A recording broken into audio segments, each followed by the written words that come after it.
Somos un continente rebelde. Nos venimos rebelando contra las injusticias de la época de la conquista. Y somos muy creativos a la hora de rebelarnos. Sí, realmente. Creamos consignas, grafitis, apagones, cacerolazos. A veces protestamos pacíficamente, a veces violentamente, pero está claro que siempre resistimos la arbitrariedad. Y es que nunca es contra las instituciones. Los latinoamericanos sabemos cuánto trabajo nos ha costado llegar hasta aquí y consolidar nuestras democracias.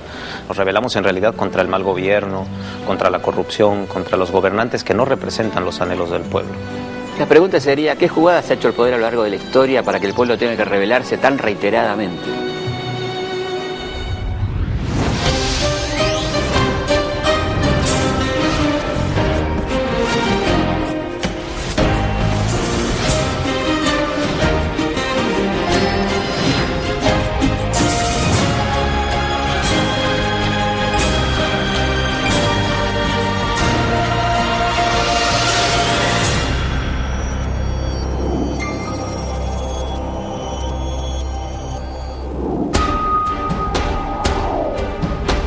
América Latina, un pueblo que se revela y estalla en cientos de focos, como sucedió en Nicaragua el 10 de enero de 1978, tras el asesinato del periodista Pedro Joaquín Chamorro a manos del entonces presidente Anastasio Somoza. La muerte de Chamorro no fue una sorpresa ni siquiera para él.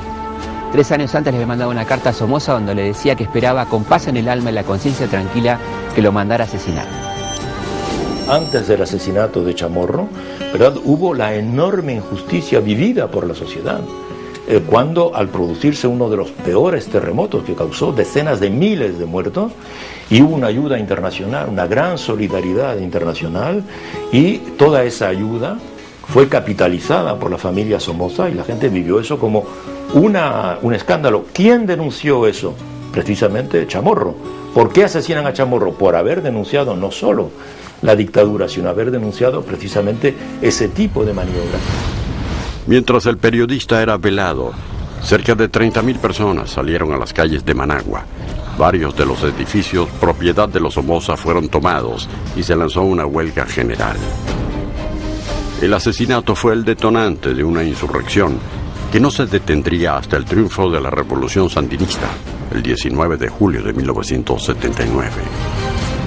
El pueblo está listo para un cambio de gobierno después de tantos años de somocismo, pero la cosa que realmente hizo la cosa en llamas fue el asesinato de Chamorro.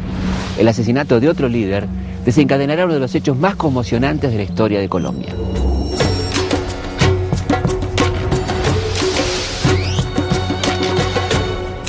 En abril de 1948 se realizaba en Bogotá la 9ª Conferencia Panamericana, una reunión de países inspirada en la conferencia que Bolívar citó en 1824 para formar una única nación latinoamericana. Pero el sueño de Bolívar ese día no podía estar más lejos.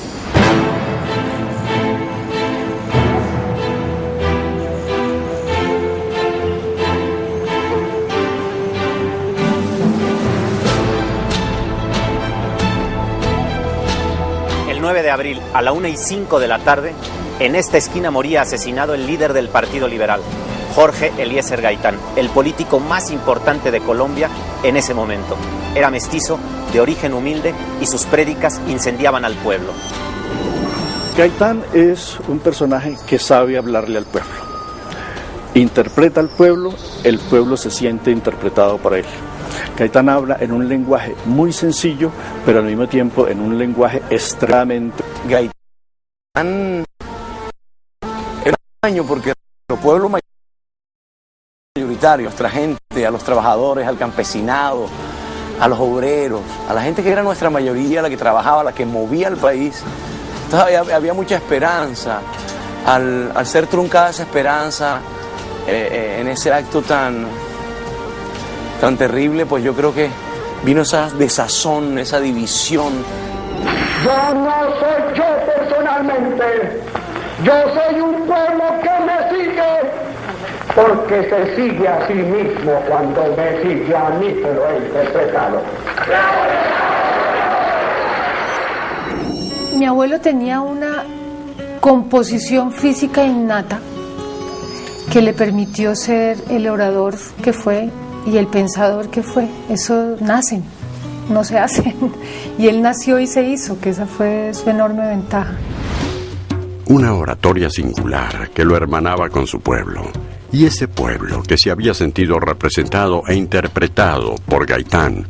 Cuando Gaitán cayó asesinado, se rebeló contra el gobierno, acusándolo del crimen.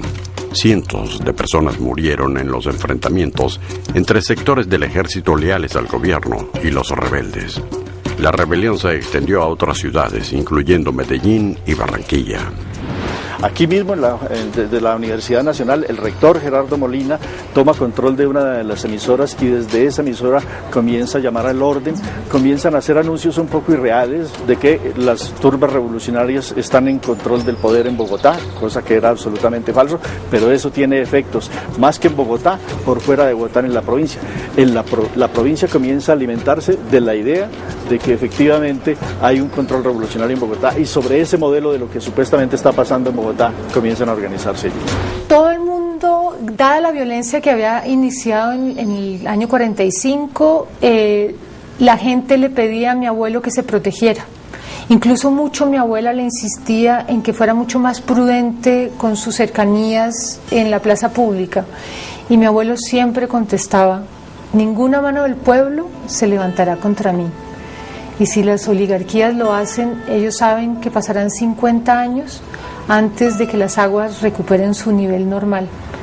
Ya han pasado por ahora 61 y las aguas no han recuperado su nivel normal en Colombia.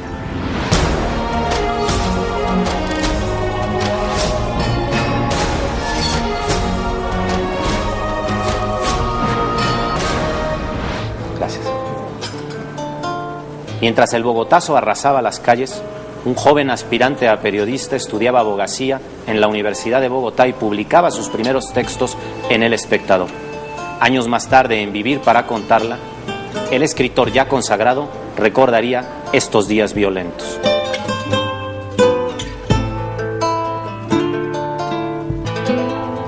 Se jodió este país, me dijo. Acaban de matar a Gaitán frente al Gato Negro. Apenas si tuve alientos para atravesar volando la avenida Jiménez y llegar sin aire frente al café El Gato Negro, casi en la esquina con la carrera 7ª. Acababan de llevarse al herido a la clínica central, a unas 4 cuadras de allí, todavía con vida pero sin esperanzas. Un grupo de hombres empapaban sus pañuelos en el charco de sangre caliente para guardarlos como reliquias históricas. Una mujer de pañolón negro y alpargatas, de las muchas que vendían baratijas en aquel lugar, gruñó con el pañuelo ensangrentado: hijos de puta, me lo mataron.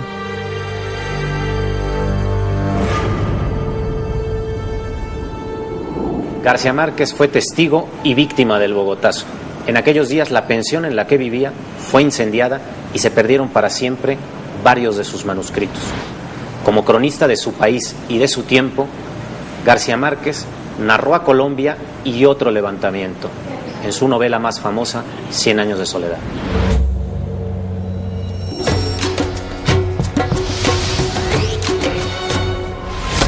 En su novela, Márquez relata la huelga de bananeros de 1928 a la United Fruit Company, una rebelión reprimida por el ejército que disparó contra los trabajadores y habitantes en la plaza del pueblo de Ciénaga.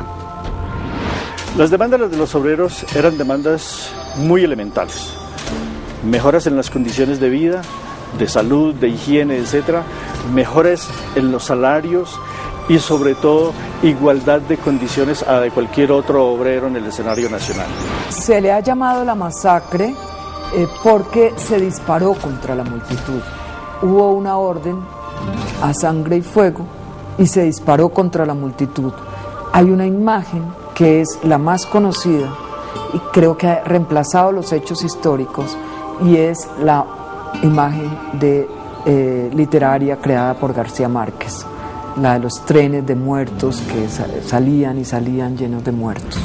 La denuncia de esa masacre llevó al estrellato político a Jorge Gaitán. Su muerte, 20 años después, avivaría la mecha de lo que fue el bogotazo, el movimiento popular urbano más violento de la historia de América Latina. El 9 de abril de 1948, a la 1:05 de la tarde, cuando Jorge Eliezer Gaitán era asesinado en la esquina de Carrera 7ª y Avenida Jiménez, García Márquez el joven aspirante a periodista que ni siquiera soñaba con el Premio Nobel de Literatura estaba en su pensión, ubicada a 3 calles del lugar del crimen. Casi en el mismo momento del asesinato, un dirigente estudiantil cubano de 21 años, Fidel Castro, salió del hotel en que se alojaba y avanzó lentamente para estar próximo a la oficina de Gaitán.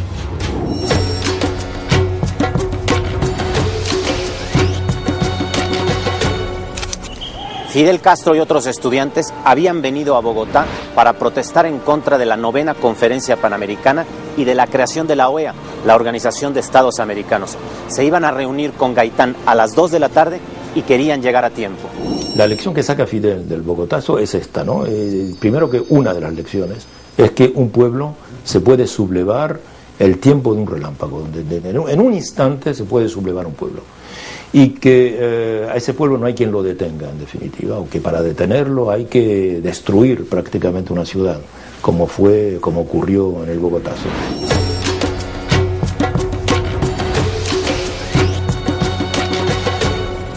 Once años después, en 1959, Fidel Castro encabezaría la revolución que terminaría con la dictadura de Fulgencio Batista en Cuba, la isla que había sido conquistada en 1511 por Diego Velázquez del Cuellar. Velázquez partió de La Española, la isla que actualmente cobija la República Dominicana y Haití, y entre sus soldados estaba Hernán Cortés, el futuro conquistador de México. De La Española había escapado Atuey, jefe de los taínos, que lideró la resistencia cuando los españoles invadieron la isla. La estrategia de Atuey, como muchos años después harían los hombres de Sandino en Nicaragua y los del movimiento 26 de julio al mando de Fidel Castro, fue atacar a manera de guerrilla, golpear por sorpresa y dispersarse para reagruparse después en el siguiente ataque. La táctica de Atuey mantuvo a los españoles cercados y aterrados en la fortaleza de Baracoa por casi 3 meses. Finalmente, por la delación de un traidor, Velázquez pudo rodear a los aborígenes y capturarlos. Al rebelde Huatey, sus captores le dieron a elegir.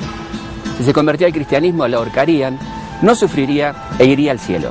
Si no se convertía, lo quemarían con leña verde, sufriría mucho e iría al infierno. Huatey preguntó, ¿en el cielo hay españoles? Le dijeron que sí. Y él dijo entonces, leña verde.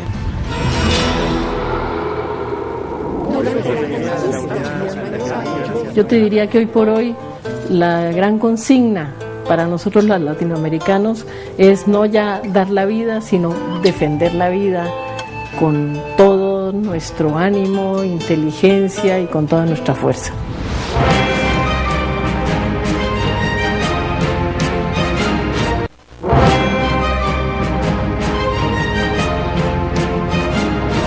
En el 2006, aquí en México, en el estado de Oaxaca, el más pobre junto con Chiapas del país, el pueblo luchó durante 200 días exigiendo la renuncia del gobernador del estado.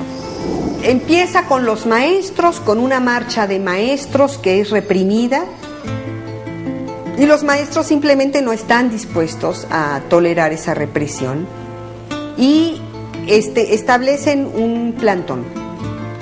En poco tiempo, pero en cuestión de semanas, un plantón de maestros se convierte en Asamblea Popular de los Pueblos de Oaxaca, la APO. En mayo del 2006, 50.000 educadores y sus familias coparon la plaza central de la ciudad. El 14 de junio, la policía intentó desalojarlos a golpes y con gases, pero los maestros lograron reagruparse, volvieron a la Plaza de la Constitución y construyeron barricadas para defenderse.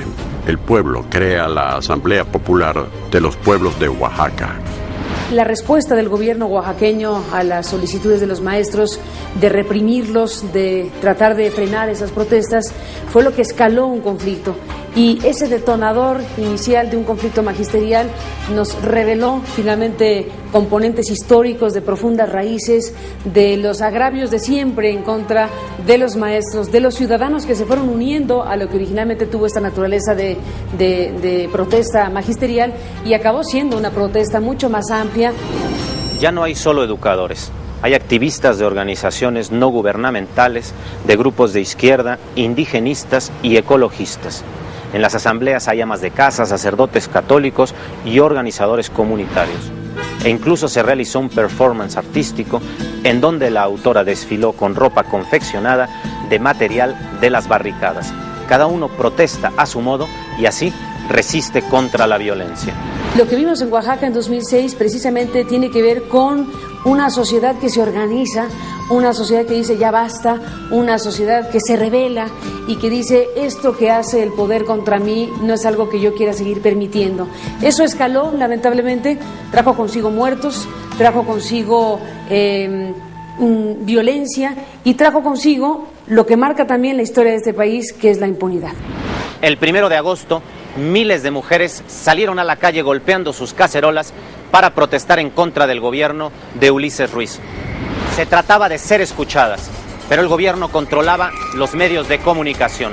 De la misma manera que tomaron las cacerolas, tomaron las estaciones de radio y de televisión y comenzaron a transmitir.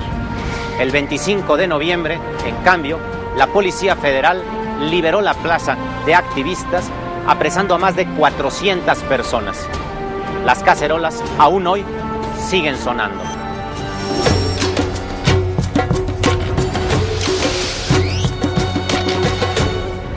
Suenan desde 1971, cuando las señoras de los barrios ricos de Santiago salieron a protestar contra la visita de Fidel Castro a Salvador Allende. Años más tarde, el pueblo chino las hizo sonar para protestar contra la dictadura de Augusto Pinochet. Y 40 años después, las cacerolas siguen sonando.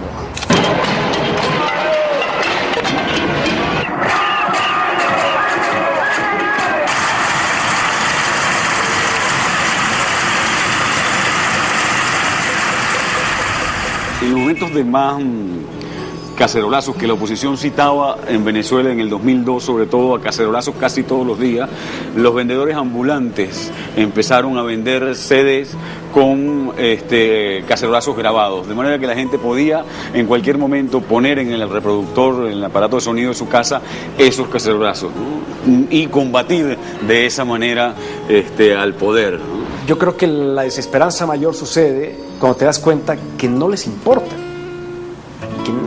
que no importa el caos en la ciudad que se arma, ni siquiera así te escuchan. Y yo creo que no hay peor sensación de frustración que saber que no te escuchan.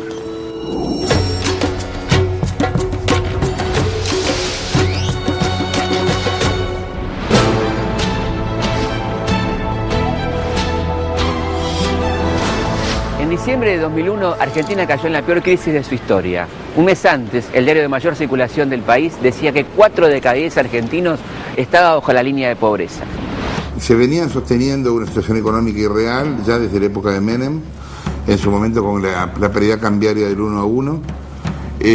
Se pensaba y se vivía como si eso fuera real.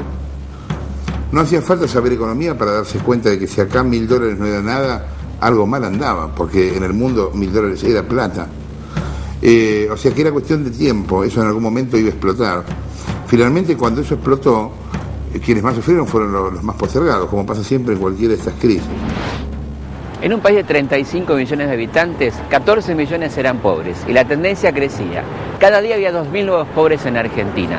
Parafraseando a García Márquez, la cronología de aquellos días podía ser una crónica de una crisis anunciada. El 1 de diciembre, el gobierno anunció las nuevas medidas. La novedad era el corralito.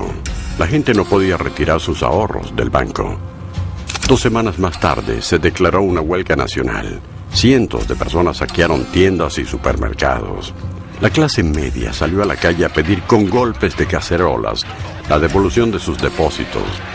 Otros sectores sociales adhirieron a la lucha. El grito era que se vayan todos.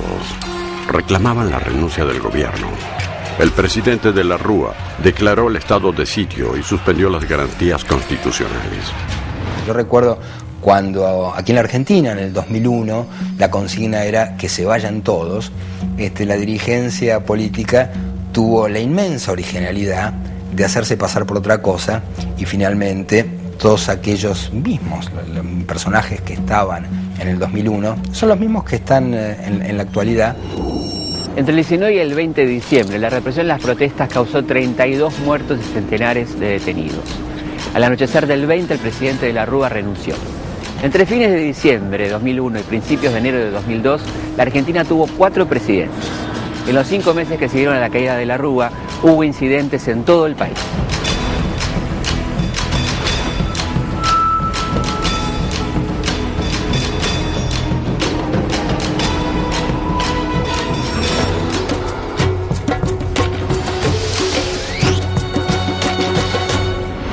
2 años después, en Bolivia, otro presidente tuvo que abandonar el cargo. En 2003, la intención de privatizar el gas boliviano y el aumento de impuestos movilizó a los sectores populares. De la mano del cocalero Evo Morales, los insurgentes tomaron La Paz, marcharon hacia el centro de la ciudad e intentaron incluso tomar el Palacio de Gobierno. El 17 de octubre de 2003, el presidente Gonzalo Sánchez de Lozada renunció y abandonó el país.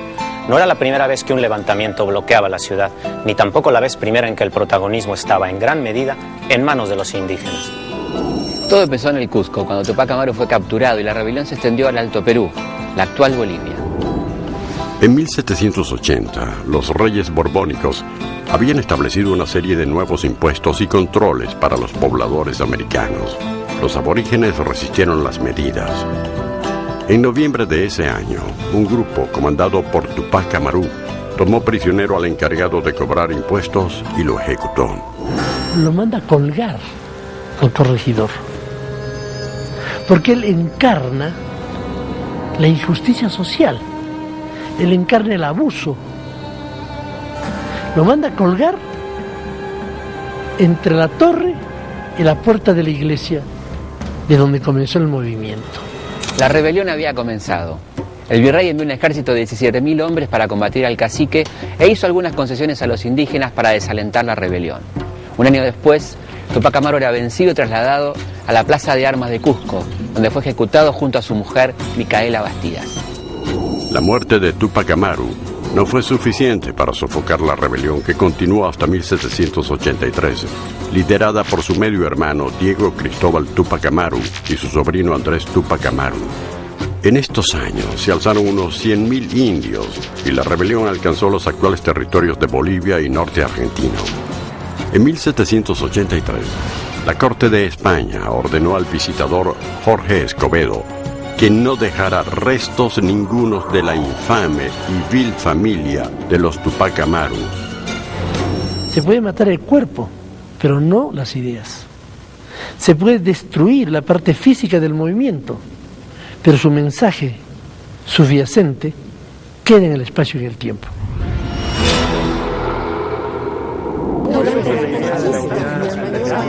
En situaciones siempre complicadas, el pueblo termina saliendo a la calle, termina uniéndose, y esto ha pasado a través de los años en las diferentes crisis, ¿no? Es una necesidad de despertar, de mirar al otro y decir, a vos también te pasa lo mismo, bueno, estamos acá manifestándonos, y de demostrarle a los gobiernos de que el pueblo piensa y está vivo y se manifiesta cuando no está de acuerdo, ¿no?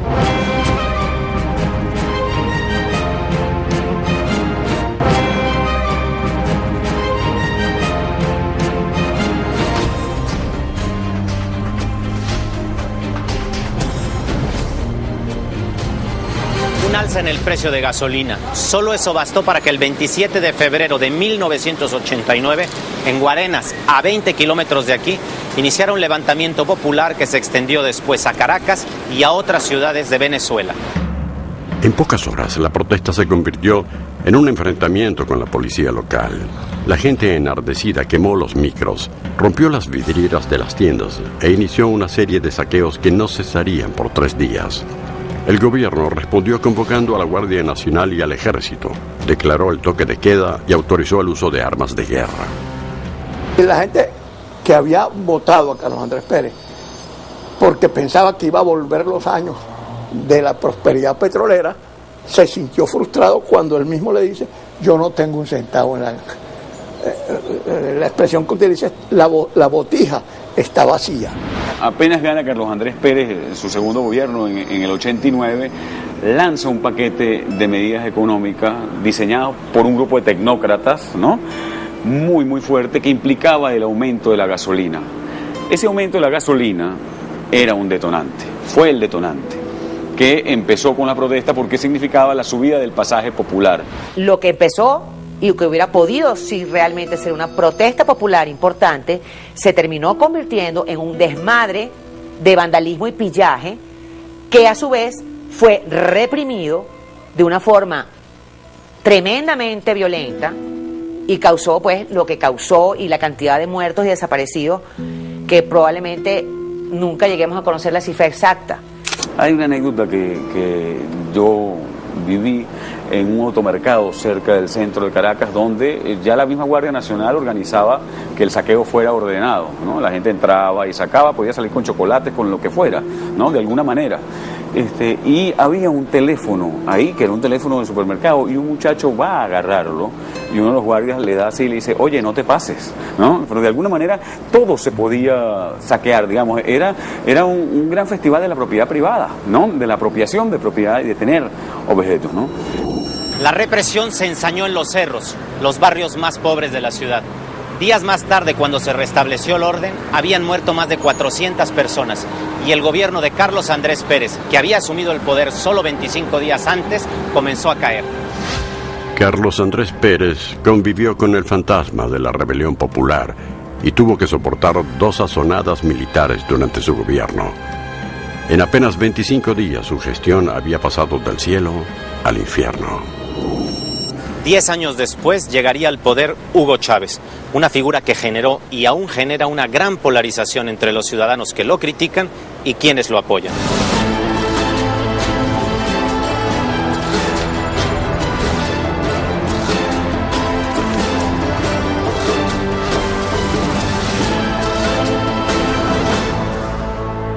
Una polarización similar a la que se dio en la Venezuela de Chávez se produjo aquí en Argentina a partir del mítico 17 de octubre de 1945, cuando Perón se dirigió a los trabajadores.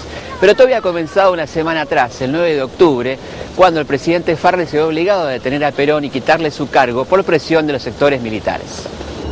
Ellos creyeron seguramente que con eso el fenómeno peronista se terminaba.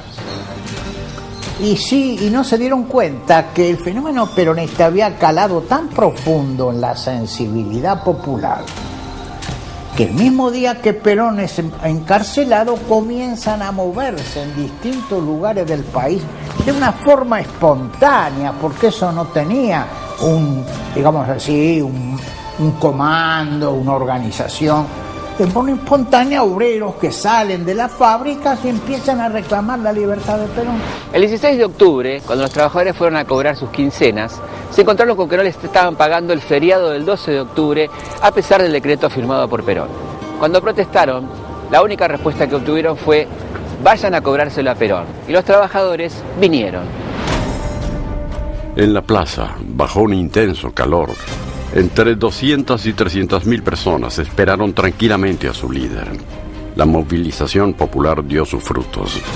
Perón fue liberado y desde el balcón de la Casa de Gobierno instó a sus partidarios a que se dispersaran pacíficamente.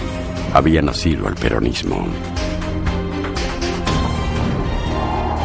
Siempre he sentido una enorme satisfacción, pero desde hoy sentiré un verdadero orgullo de argentino, porque interpreto este movimiento colectivo como el renacimiento de una conciencia de los trabajadores. Yo creo que el populismo moderno realmente proviene de los tiempos de la radio, del momento de la radio.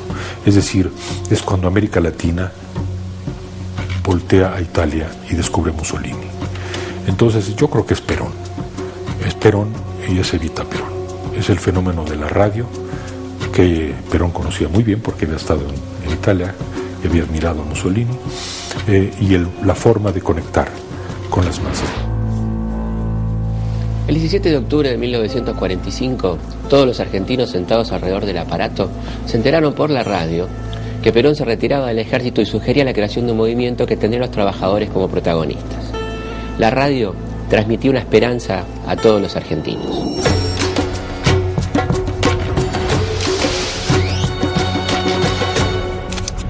$60 años después, en Ecuador, una oyente de Radio La Luna propuso hacer un cacerolazo para protestar contra el presidente Lucio Gutiérrez.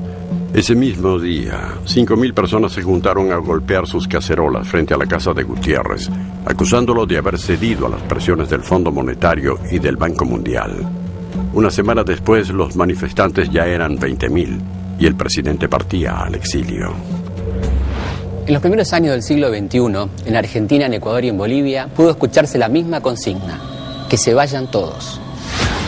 sucedió el 13 de abril del 2005 en Ecuador, durante la rebelión de los forajidos, el inicio de la protesta social que terminaría con el gobierno. En diciembre de 2001 en Argentina, en el primer acto de una crisis económica institucional sin precedentes. Y en enero de 2003 en Bolivia, cuando sectores populares se movilizaron contra las políticas presidenciales.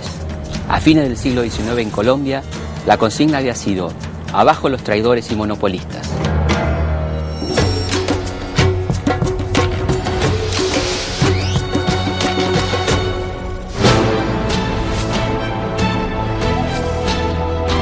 A los latinoamericanos nos cuesta creer que también aquí, en el viejo continente, hubo protestas por el pan y contra la pobreza. Durante el siglo XVIII y durante sucesivas crisis económicas, muchos campesinos y habitantes pobres de las ciudades perdieron todo lo que tenían. La mayoría eran proletarios, gente cuya única propiedad privada eran sus hijos, la prole. A los parámetros de la época, un pobre era quien no podía comprar un mendrugo de pan. Y en la Inglaterra del siglo XVII, 4 de cada 10 personas eran pobres. Comenzaron los llamados motines de subsistencia. En una sociedad donde los pobres no tenían un pan por día, era lógico que las protestas se radicalizaran y que los proletarios exigieran el fin de las divisiones entre ricos y pobres. Aquí en Inglaterra, por ejemplo, un agitador proponía cortarles la cabeza a todos los miembros de la nobleza y así tendríamos, decía, un mundo más feliz.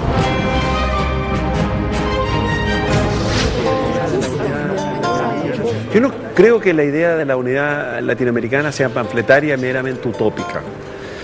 Me parece que nuestra unidad se debe fundamentalmente a una historia común que tenemos. Una historia común que la sentimos, es decir, que hay cosas que nos gemelan a todos nosotros porque hemos vivido momentos muy parecidos históricos y tenemos mucho vivido juntos, ¿no?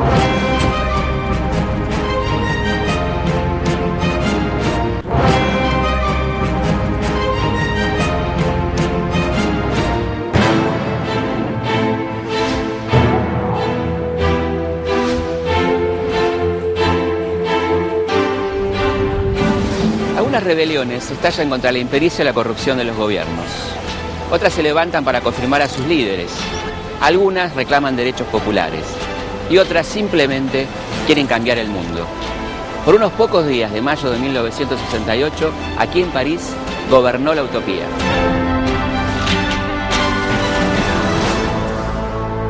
Todo comenzó en estas calles de los alrededores de la Sorbona, cuando una manifestación de estudiantes proclamó: seamos realistas, pidamos lo imposible. Yo creo, mirando atrás, que en realidad el Mayo francés fue este momento del fin de los imperios europeos, la guerra en Argelia, la guerra en Kenia de los ingleses, etc. Entonces, fue este momento cuando el viejo mundo ya estaba desapareciéndose y un nuevo mundo estaba empezando. El Mayo francés creo que fue un movimiento hecho para no triunfar. El Mayo francés fue una revuelta, una rebelión, fue una afirmación de la diferencia, fue un grito, ¿no? Que como ocurre siempre en estos casos, fue intenso, fue dramático, pero también efímero. El ímpetu mayor a la revolución antisexista o a la revolución de la mujer pues pasó en esos años. Además también empezó el respeto a la diferencia, ¿no? Es decir, el respeto a las minorías, el respeto a la diferencia empezó en aquellos años y seguimos teniéndolo hoy. La preocupación por el medio ambiente, medioambiental, es decir, que hay muchísimas cosas que hoy son punta de lanza, digamos, de la sociedad de este siglo XXI, que en realidad empezaron en los años 60, que claro, viví mi adolescencia, ¿no? mi primera juventud en aquellos años y eran verdaderamente exagerados.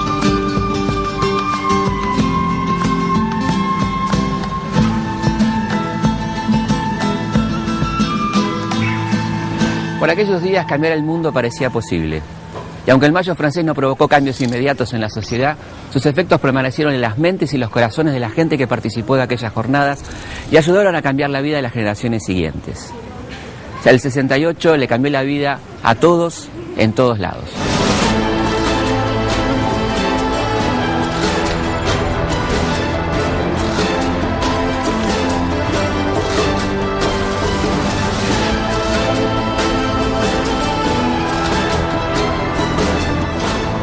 Francia, los estudiantes fueron los protagonistas. Y mientras agitaban las calles de la Sorbona, aquí en México, a 9.000 kilómetros de París, los estudiantes se concentraban en esta plaza, la Plaza de Tlatelolco. Todo comenzó como una protesta por la represión policial contra los jóvenes. En México estaban por celebrarse los Juegos Olímpicos. Era la primera vez que un país de Latinoamérica era elegido como sede de los Juegos y el gobierno quería mostrar una cara limpia. Mientras, los jóvenes aprovechaban que el mundo hacía foco en México para presionar al gobierno de Gustavo Díaz Ordaz. Los estudiantes estaban yendo a los hoteles a llamar a los corresponsales extranjeros para que asistieran a los mítines y supieran además cuáles eran sus demandas y cuál era la situación del México detrás de las mamparas o los biombos. Uno de los proyectos que se llevó a cabo para las Olimpiadas fue la Ruta de la Amistad, un corredor de 17 kilómetros con 19 esculturas encargadas a artistas de 5 continentes. El gobierno construía la Ruta de la Amistad y avanzaba en el camino de la represión. Alrededor de 100.000 estudiantes marcharon por el centro de la ciudad. En los días siguientes, la movilización continuó creciendo hasta sumar 250.000 personas. El 2 de octubre, cuando solo los manifestantes más duros permanecían en la plaza de Tlatelolco, comenzó la masacre.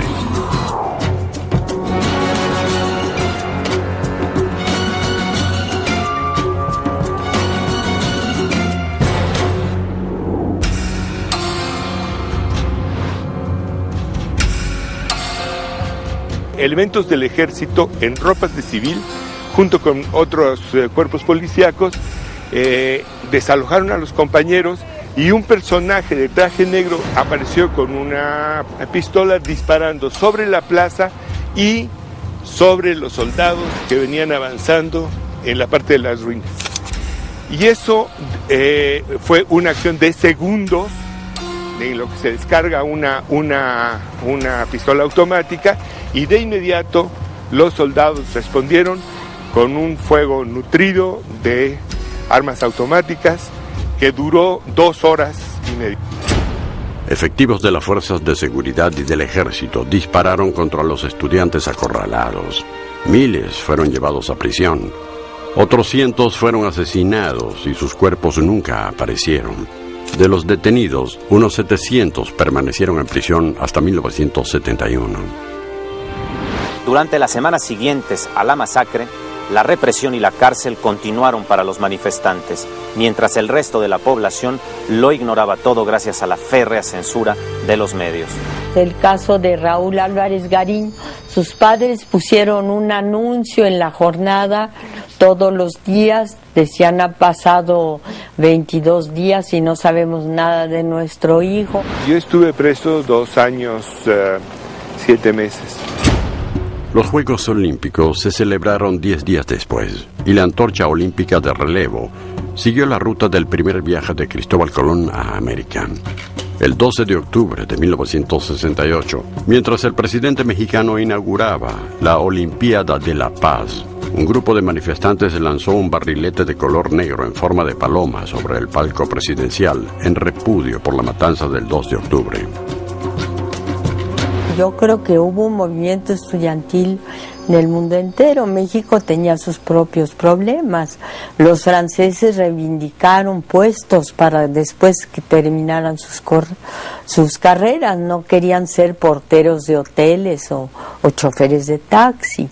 Pero los mexicanos reivindicaban una causa social, una causa de la miseria, la pobreza, la desigualdad y sobre todo la corrupción.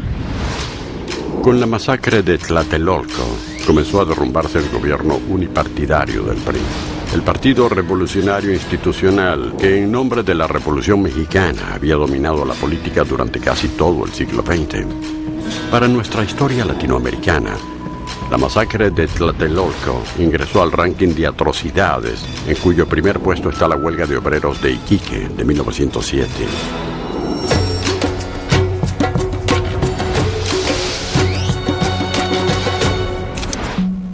En diciembre de 1907 se desató una huelga de obreros del salitre en el norte de Chile. Una huelga que tendría el raro privilegio de ser la más reprimida de la historia de América Latina. El encargado de la represión, el general Renard, dio un ultimátum a los huelguistas. Debían abandonar la escuela en la que se habían refugiado o dispararía contra ellos.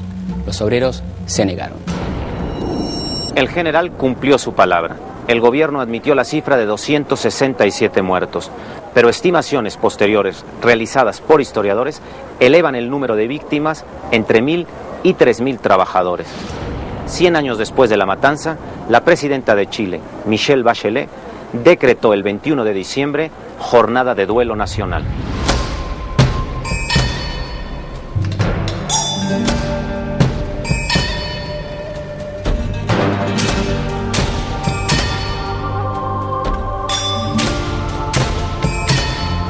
Huelgas, marchas, distintas formas de una lucha que se transmite de generación en generación y nos compromete.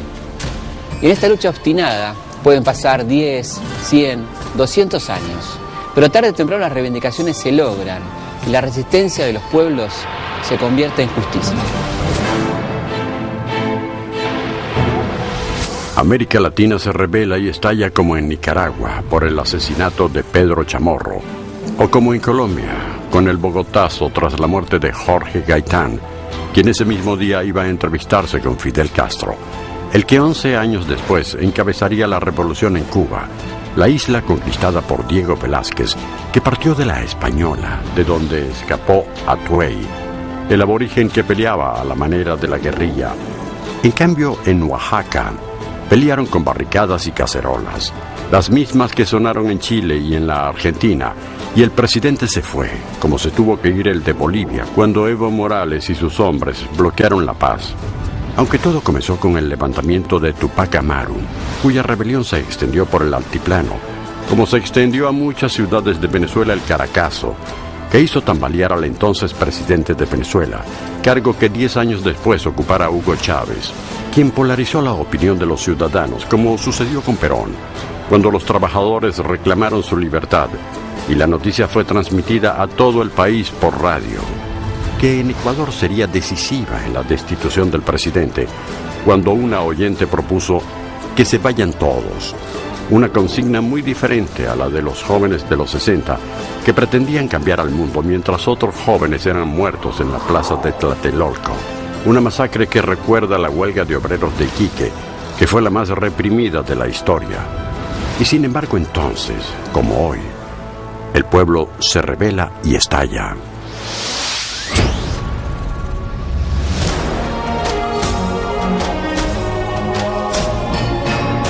El pueblo ha tenido que rebelarse frente al mal gobierno, la corrupción, los abusos del poder, cuando se siente pisoteado, cuando siente que su dignidad no es respetada.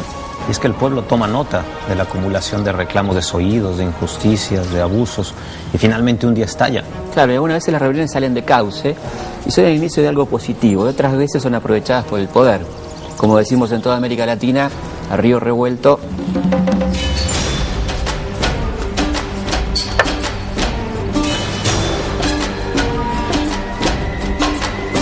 Cambian los escenarios, cambian las consignas y las reivindicaciones. Pero hay algo que permanece, la aspiración de una sociedad más justa, más feliz para todos los latinoamericanos. Porque también en eso estamos inexorablemente unidos por la historia. En la historia de América Latina ha habido personajes decisivos. La esperanza de un mundo... Es un hombre que murió por sus ideas. Era un rebelde. Hombres como Lázaro Cárdenas, Juan Domingo Perón. Tenía una gran capacidad de persuasión y eso fue lo que le dio su prestigio. Es lo justo que haya nativos americanos ayudando a dirigir los destinos de nuestros pueblos. Zapata toca ese punto de que la tierra es de quien la trabaja. Fue el personaje más conocido en toda América del Sur. Esos líderes que sacrifican sus momentos de gloria por la necesidad social ya no hay. Han actuado a la altura de las circunstancias. Es un hombre al que hay que reivindicar. Ese sí que se merece más estatuas que todos los próceres juntos.